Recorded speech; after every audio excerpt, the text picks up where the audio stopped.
जम्मू कश्मीर के अनंतनाग में आतंकियों को उनके अंजाम तक पहुंचाते हुए जिस तरह से अपना सर्वोच्च बलिदान दिया कर्नल मनप्रीत ने, मेजर आशीष ने, आज उनका अंतिम संस्कार। और जहां एक तरफ मोहाली में कर्नल मनप्रीत के अंतिम संस्कार की तैयारी, वहीं पानीपत में बिजोल गांव में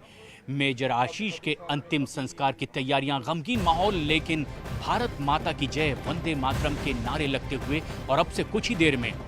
मेजर आशीष का अंतिम संस्कार पानीपत के बिजोल गांव में किया जाएगा, जहां आज सुबह सुबह उनका पार्थिव शरीर पहुंचा है।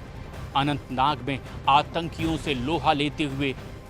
अपने प्राणों की आहुति देने वाले मेजर आशीष का ये सर्वोच्च बलिदान हमेशा हमेशा याद रखा जाएगा। और जिस तरीके से पानीपत में आज आर्मी के सीनियर ऑफिसर्स ने परिजनों को मेजर आशीष का ये पार्थिव शरीर सौंपा है, उसके बाद हजारों की तादाद में लोग मेजर आशीष को अंतिम विदाई देने के लिए पहुंचे। कल देर रात ही चंडीगढ़ एयरपोर्ट पर कर्नल मनप्रीत और मेजर आशीष का पार्थिव शरीर पहुंचा था और आज सुबह सुबह ही पानीपत के बिजोल गांव में मेजर आशीष का पार्थिव शरीर उनके परिजनों को सौंपा गया। और अब उनकी अंतिम यात्रा। मानव यादव हमारे सहयोगी इस वक्त हमसे सीधे जुड़ रहे हैं। मानव, जहां अब मेजर आशीष को अंतिम विदाई दी जा रही है, किस तरह का गमगीन माहौल, क्योंकि वंदे मातरम और भारत माता की जय के नारे के साथ उनकी अंतिम यात्रा निकल रही है। प्रशांत, देखिए ये एक ऐसा पल है और इस पल का मैं देख पा रहा हूँ कि तकरीबन 4 किलोमीटर की अंतिम यात्रा उनकी मेजर आशीष की अब तक हो चुकी है। मैं जिस चौराहे पर हम लोग यहाँ पहुँच रहे हैं, हर चौराहे पर लोग हाथों में फूल लेकर खड़े हुए हैं और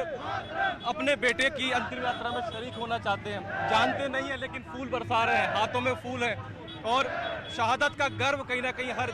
भारतवासी, हर हरियाणा का नागरिक आज महसूस कर पा रहा है। और मेजर आशीष ने कहीं ना कहीं एक ऐसी प्रेरणा, एक ऐसी देशभक्ति की भावना जागृत कर दी अपने आसपास के पूरे इलाके में कि हर तरफ आशीष तेरा नाम रहेगा जब तक सूरज चांद रहेगा, भारत माता की जय। इन नारों, ये देखिए, ये तस्वीर आप देखिए, अपने भाई को विदा करते हुए वो बहनें जो ठीक फौजी ट्रक के पीछे चल रही हैं, नारे लगा रही हैं और ये बहनों का दर्द है, लेकिन मन में वो शहादत का गर्व भी है कि किस तरीके से इस परिवार ने अपने 34 साल के जवान बेटे को देश पर न्यौछावर कर दिया। वो बहनों को देखिए जो सलाम ठोक रही हैं, वो बहनों को देखिए जो देशभक्ति के नारे लगा रही हैं और लगातार ये गाड़ी, इनके परिजनों की गाड़ी लगातार उस ट्रक के साथ चल रही है। अंतिम सफर जरूर है लेकिन ये एक नया अध्याय है, नया अध्याय है उस जिक्र अगर हम करना चाहें तो उन युवाओं के लिए जो देश के लिए कुछ करना चाहते हैं, फौज में शामिल होना चाहते हैं, उनको अब यहाँ पर एक प्रेरणा के तौर पर आशीष मेजर आज हमको छोड़कर जा रहे हैं। वो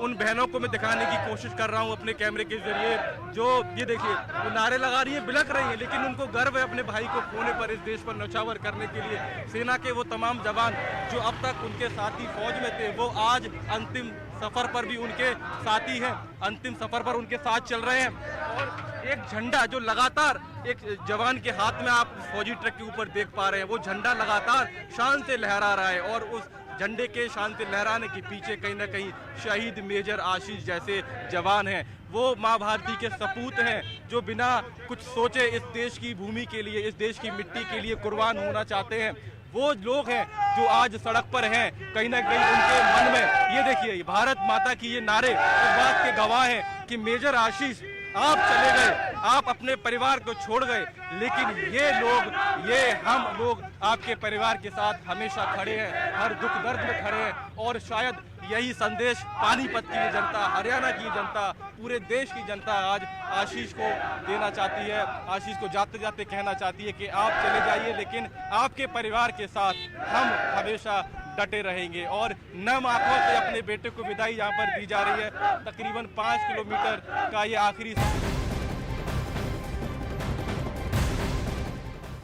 10 साल के बच्चे के सामने उसकी मां के साथ दुष्कर्म होता है, मरने पर मजबूर होते हैं, लेकिन मुख्यमंत्री सोए रहते हैं। हमने इतनी निकम्मी